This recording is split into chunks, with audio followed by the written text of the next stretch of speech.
कहते हैं गांव की मिट्टी इंसान की असली पहचान उजागर कर देती है। जहां मेहनत करने वाला ऊपर उठता है और लालची खुद ही गिरता है।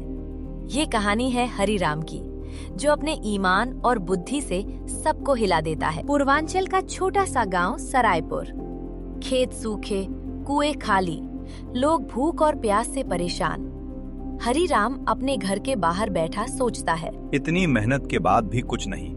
अब इस गांव में रहना ठीक नहीं, कहीं और जाकर किस्मत आजमानी ही पड़ेगी। हरिराम अपना गांव छोड़कर किसी दूसरे गांव की तरफ निकल पड़ता है। रास्ते में वो कई गांव वालों से मिलता है। सुनता है कि धनौरा गांव में काम और नौकरी मिल सकती है। हरिराम धैर्य और उम्मीद लेकर धनौरा पहुंचता है।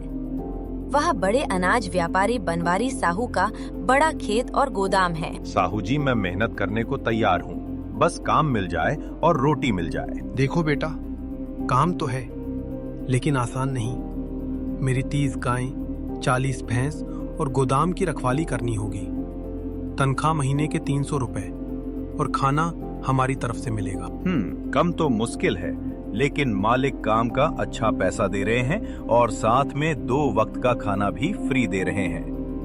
चलो ठीक, मैं ये काम कर ही लेता हूँ। हरिराम बिना किसी झिझक के काम स्वीकार करता है। हरिराम हर रोज सुबह जल्दी उठता, गोदाम साफ करता, जानवरों को चारा देता, पानी पिलाता।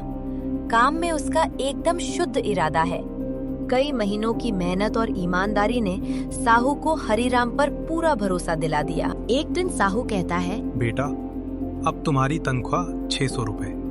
मेहनत और ईमानदारी का फल मिलना चाहिए। हरिराम की खुशी का ठिकाना नहीं। धीरे धीरे हरिराम के पास 7,000 रुपए जमा हो जाते हैं। गांव में चोरी और लूटमार की घटनाएं बढ़ गई हैं। वो चिंतित है कि कहीं उसके पैसे चोरी न हो जाएं। दिन भर काम करता हूँ, रात में घर सूना रहता है, पैसे सुरक्षित कहाँ रहे? गांव वालों की सलाह, मुनीम जी के पास पैसों को सुरक्षित रखा जाए। मुनीम जी अपने आप को ईमानदार और दयालु बताता है। हरिराम पैसों को मुनीम जी के पास देता है। हरिराम पूरी ईमानदारी से मेहनत करता रहता है और 2 साल बाद सोचता है कि अब सही टाइम है अपने पैसा वापस लाने का। हरिराम जब पैसे मांगता है, तुम कौन हो? कोई कागजात दिखाओ, नहीं तो पैसे वापस नहीं। हरिराम गिड़गिड़ाता है, लेकिन मुनीम जी उसे चोर बताकर घर से भगा देता है। हरिराम दुखी और चोटिल होकर घर लौटता। कभी कभी ईमानदार इंसान भी दुनिया के लालच से लड़ते लड़ते टूट जाता है। बनवारी साहू हरिराम से मिलता है। चिंता मत करो, इस बार बुद्धि से काम करेंगे। मुनीम जी के लालच का हिसाब देंगे। साहू अगले दिन एक सूटकेस में नकदी और सोने की चीजें लेकर मुनीम जी के पास जाता है। वो मुनीम जी को दिखाता है कि अगर पैसे छुपाए गए तो गांव की पंचायत में सबको पता चल जाएगा। लालच के सामने सच की ताकत बड़ी होती। पंचायत में मुनीम जी शर्मिंदा होता है।